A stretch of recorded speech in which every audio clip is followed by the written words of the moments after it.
Hollywood didn't destroy Marilyn Monroe in one dramatic moment. There was no single scandal, no single betrayal, no single headline that ended everything. What Hollywood did to Marilyn Monroe was far worse than that. It let her disappear slowly, quietly, while the world kept applauding. At the height of her fame, Marilyn Monroe was everywhere, and yet nowhere. Her image was consumed endlessly, but her voice was filtered, softened, redirected, and eventually ignored.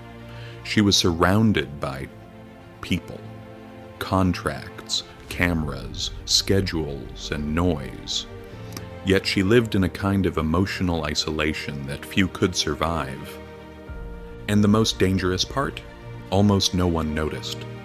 Hollywood didn't silence Marilyn by force.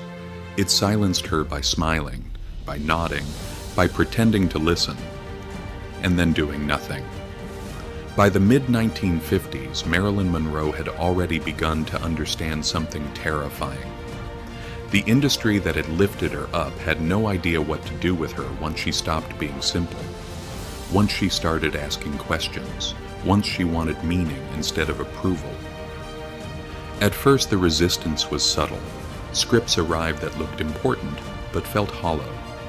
Meetings were scheduled, then quietly canceled. Promises were made enthusiastically and forgotten effortlessly. When Marilyn spoke about wanting more challenging roles, she was praised for her ambition, and then gently steered back toward what was familiar, safe, and profitable. She was never told no directly. She was simply delayed.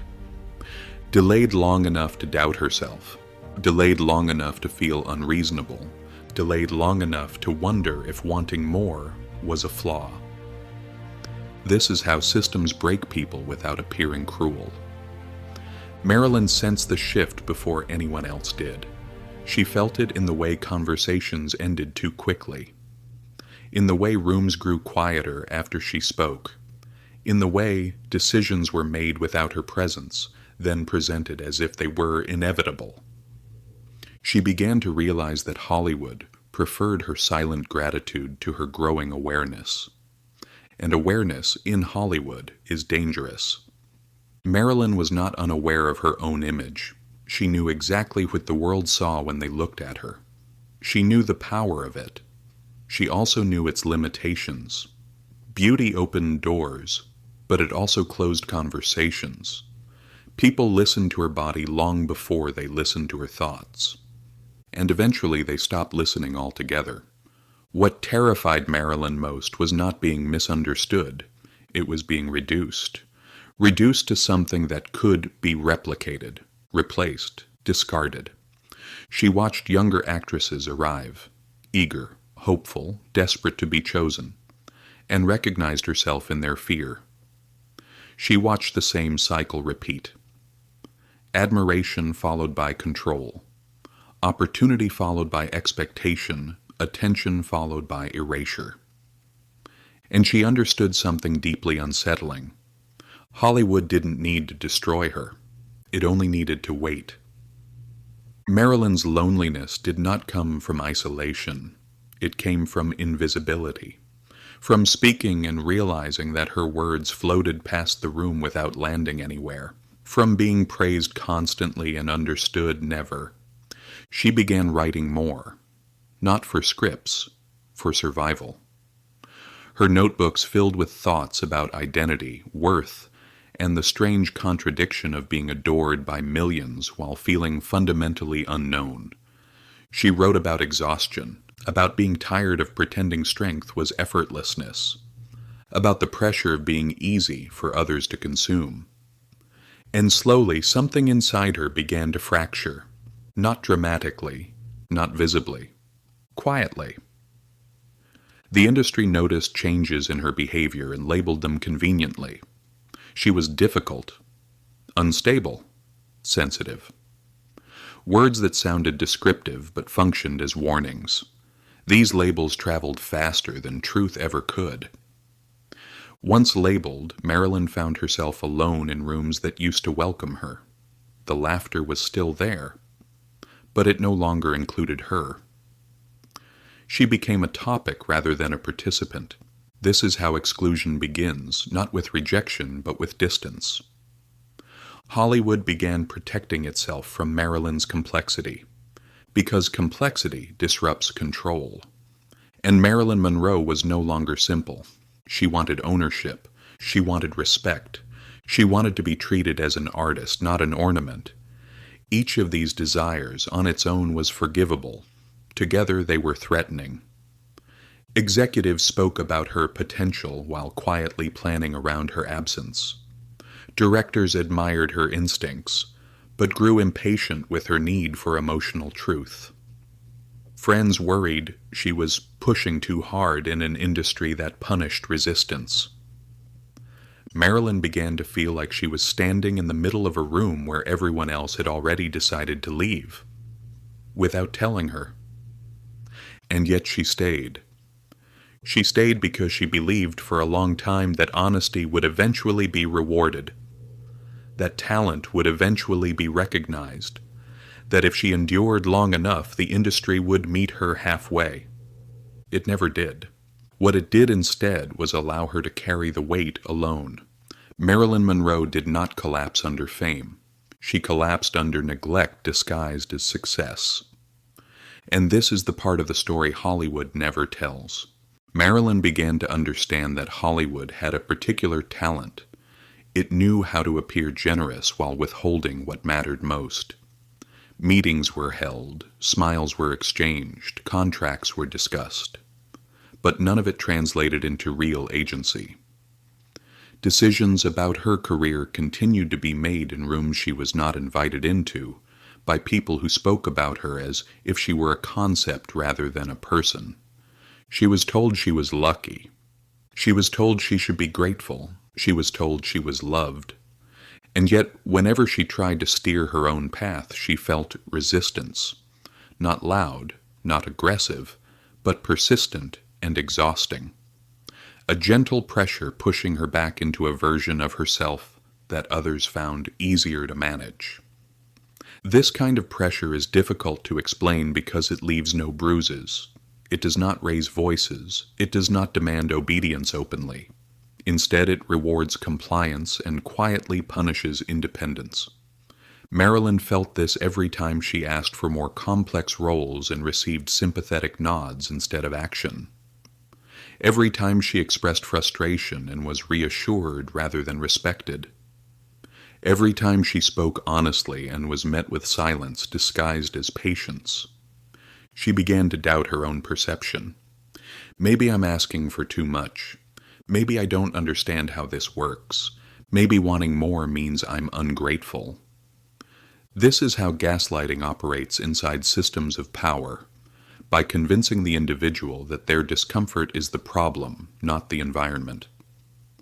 Marilyn's sensitivity, once praised as charm, became a liability the moment it stopped serving others. Her emotional depth, which made her performances unforgettable, was rebranded as instability when it became inconvenient. Hollywood did not reject her outright. It redefined her. The narrative around Marilyn began to shift subtly in the press. Articles focused less on her talent and more on her temperament. Rumors replaced reviews. Speculation replaced analysis. The story was no longer about what she could do, but about whether she could be handled. Once that narrative takes hold, it is nearly impossible to escape. Marilyn felt herself being watched differently. Conversations grew cautious. Compliments became conditional. Support turned performative. She could sense that people were no longer listening to understand her. They were listening for confirmation of the story they had already decided to tell. Isolation deepened. She surrounded herself with people, yet felt profoundly alone. The more famous she became, the fewer places she felt safe enough to speak honestly. Every vulnerability risked becoming ammunition. Every mistake risked becoming evidence. So, she learned to internalize her struggle. Marilyn spent long nights awake, staring at the ceiling, replaying interactions, wondering where she had gone wrong. She carried the weight quietly. believing that endurance was a form of strength, that if she could just hold on, things would eventually change. But endurance without support becomes erosion. What few people understood was that Marilyn was not fragile. She was exposed. She lived in a constant state of emotional availability demanded by an industry that offered no emotional safety in return. Her relationship suffered. Trust became difficult. She questioned motives constantly. Was affection genuine or strategic? Was praise sincere or transactional? This uncertainty seeped into every corner of her life. Hollywood loved the image of Marilyn Monroe because it was predictable. It feared the woman behind it because she was not. The more she tried to assert control over her work, the more resistance she encountered. Requests were delayed, negotiations stalled, opportunities narrowed. Each setback was framed as concern for her well-being, even as it restricted her autonomy. And still, Marilyn did not stop trying. She enrolled in classes. She studied relentlessly. She surrounded herself with artists who challenged her. She refused to accept that her destiny had been written by someone else. This quiet defiance came at a cost. The industry began to withdraw emotionally before it withdrew professionally. Invitations became rarer. Allies grew distant. Support was offered publicly and withheld privately. This is the slow violence of exclusion, not dramatic enough to provoke outrage, not obvious enough to inspire intervention, but devastating in its accumulation. Marilyn sensed that she was being tolerated rather than supported, that her presence was no longer welcomed, merely managed. She was allowed to exist, but not to lead. And this realization cut deeper than any insult ever could. She was not being destroyed. She was being sidelined. Hollywood had learned that it didn't need to fight her. It only needed to wait until the wait became unbearable. Marilyn's health began to suffer. Sleep became elusive. Anxiety settled into her body. The pressure to remain composed while feeling increasingly invisible took its toll. Yet even this was reframed. Concern for her well-being was expressed publicly, while the conditions contributing to her distress remained unchanged. This contradiction haunted her. She was told she needed rest but denied peace. She was told she needed help but denied agency. She was told she was valued but treated as expendable. The gap between words and actions widened until it became impossible to ignore. Marilyn Monroe was not falling apart because she was weak. She was falling apart because she was unsupported in a system that demanded everything from her and offered nothing in return. And still, the world applauded. Because from the outside, nothing looked wrong. At some point, Marilyn realized that the most dangerous stories about her were no longer being told by executives or directors, but by the media. Not openly, not aggressively, but persistently. Small phrases repeated often enough to become truth. Carefully chosen words that framed concern as inevitability. She's struggling. She's overwhelmed. She's not Wells. None of these statements were lies, but none of them were complete truths either. The press did not ask why she was struggling. They did not examine the environment that exhausted her. They did not question the pressure placed on her to remain desirable, agreeable, and endlessly available. Instead, they personalized the problem. They made her the issue. And once that happened, everything else became easier to justify. Hollywood could now step back. Distance itself could be framed as responsibility. Exclusion could be framed as caution. Control could be framed as care. Marilyn watched this transformation with growing clarity and growing despair. She saw how narratives hardened around her, how reputations calcified once they were repeated often enough. She understood that defending herself publicly would only reinforce the image of instability being built around her. so she stayed quiet. Silence, she hoped, would be interpreted as dignity. Instead, it was interpreted as confirmation. The media began to speak about her as if she were already gone. Articles carried a tone of inevitability, as though her decline were not something happening, but something expected. Her humanity was replaced with speculation. Her complexity was reduced to pathology. This kind of coverage does not kill immediately. It prepares the audience to accept loss. Marilyn noticed that interviews felt different. Questions were no longer curious. They were cautious. Journalists looked at her not as a person, but as a fragile situation to be managed. Conversations revolved around her condition rather than her work. Her thoughts were filtered through concern before they were ever allowed to stand on their own. She felt herself being slowly rewritten in public, not as an artist, not as a woman, but as a problem. And once someone is framed as a problem, solutions are imposed on them rather than offered. Marilyn felt her autonomy shrinking. Decisions were made for her own good. Schedules adjusted without her input. Opportunities withheld under the guise of protection. The industry that once demanded her presence now questioned her capacity. This contradiction was unbearable. She was expected to carry the weight of fame while being denied the authority that came with it. She was responsible for maintaining an image she no longer controlled. This is when the loneliness became truly suffocating.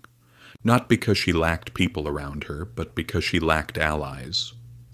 No one spoke loudly on her behalf. No one challenged the narrative as it hardened. Concern existed, but courage did not. Hollywood had learned an important lesson. It didn't need to confront Marilyn directly. It only needed to let the story speak for itself. Marilyn tried in quiet ways to reclaim herself. She retreated into study, into writing, into reflection. She searched for meaning in places untouched by cameras. But even these efforts were interpreted through suspicion. Improvement looked like instability. Withdrawal looked like weakness. Reflection looked like avoidance. There was no way to win. What the public did not see was how aware Marilyn was of her own situation. She was not confused. She was not unaware. She was painfully lucid. She understood the machinery at work around her, and she understood her own diminishing power within it. That awareness, without the ability to change circumstances, is a particular kind of torment. She felt herself slipping into a role she had never auditioned for, the role of someone being slowly prepared for disappearance. Hollywood did not need to destroy her image.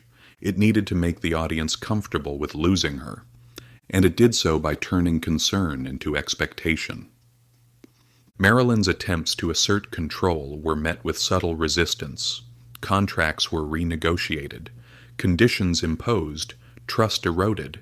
She was treated less like a collaborator and more like a liability. This is how systems protect themselves, not by cruelty, but by distance. As Marilyn felt the walls closing in, she also felt something else growing stronger. Clarity. A devastating clarity about how power truly functioned in Hollywood. About how love was conditional. About how visibility could vanish the moment it became inconvenient. She began to understand that what was happening to her was not personal. It was structural. And that realization did not comfort her. It isolated her further. Because if the problem was not individual, then there was no single person to confront. No villain to expose, no moment of confrontation to resolve everything. There was only a system doing exactly what it was designed to do, and a woman being slowly left behind by it.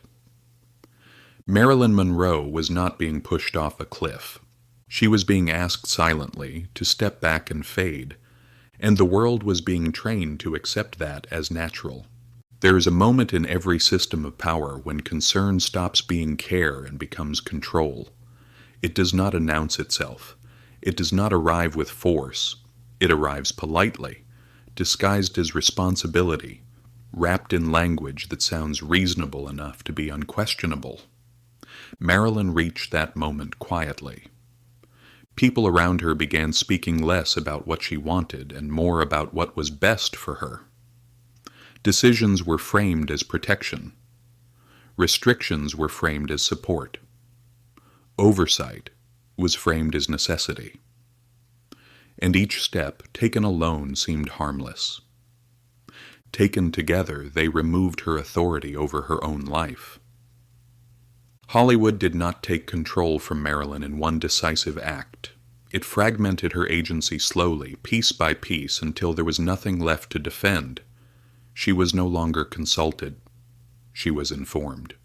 She was no longer asked. She was advised. She was no longer trusted. She was monitored.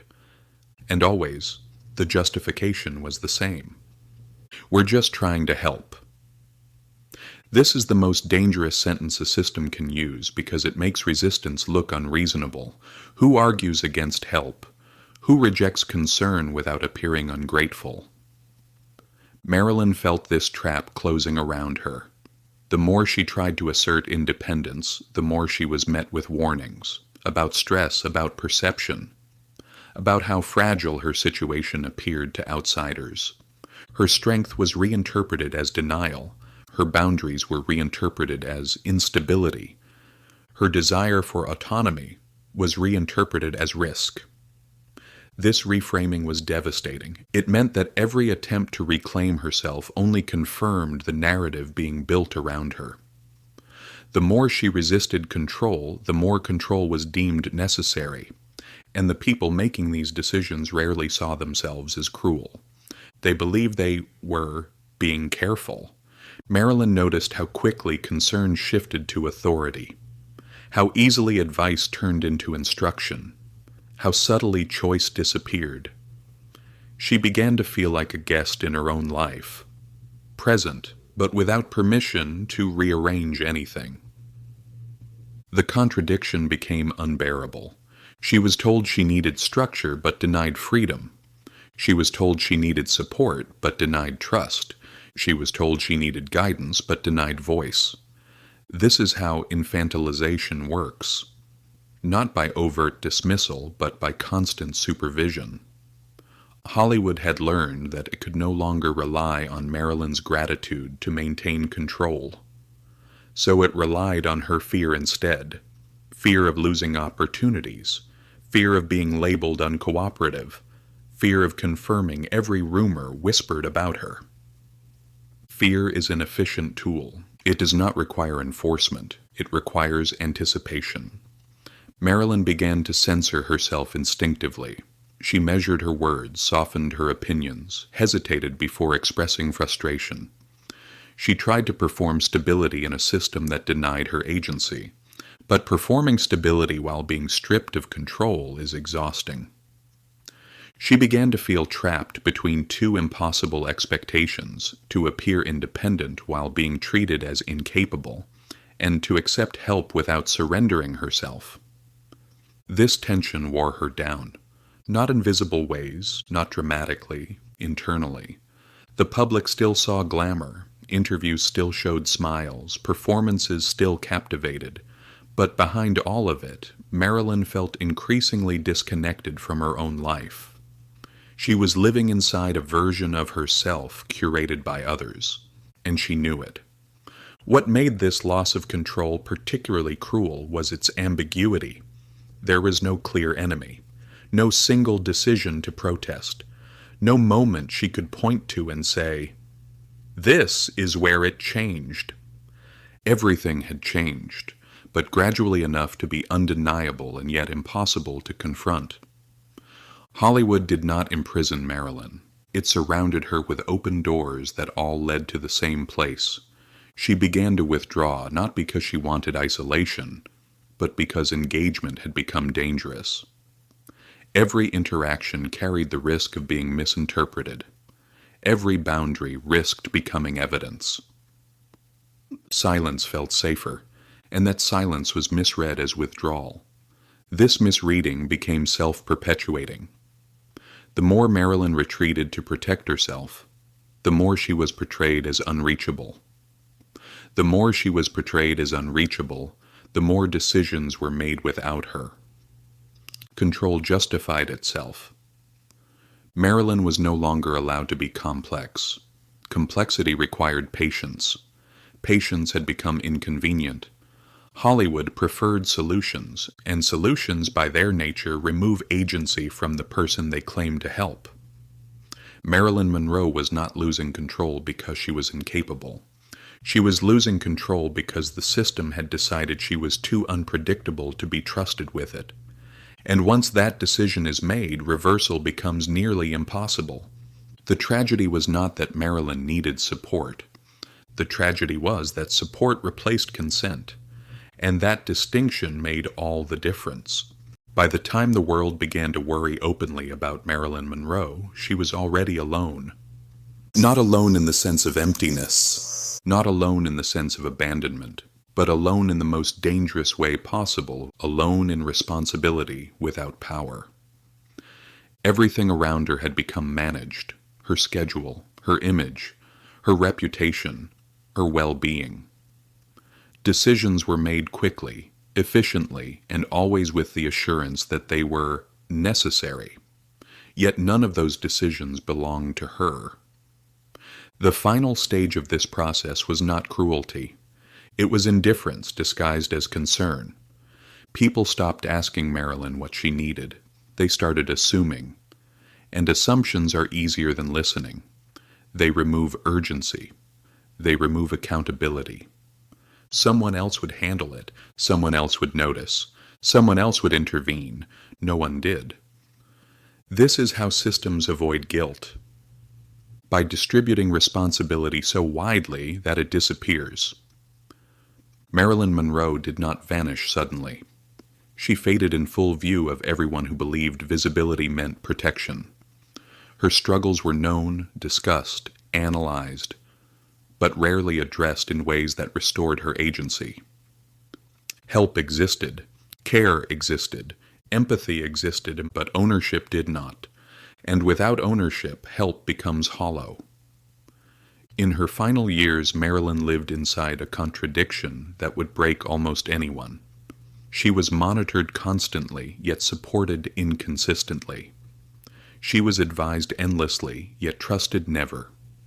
She was spoken about everywhere, yet spoken with almost nowhere. Her voice had become background noise to the narrative others told about her.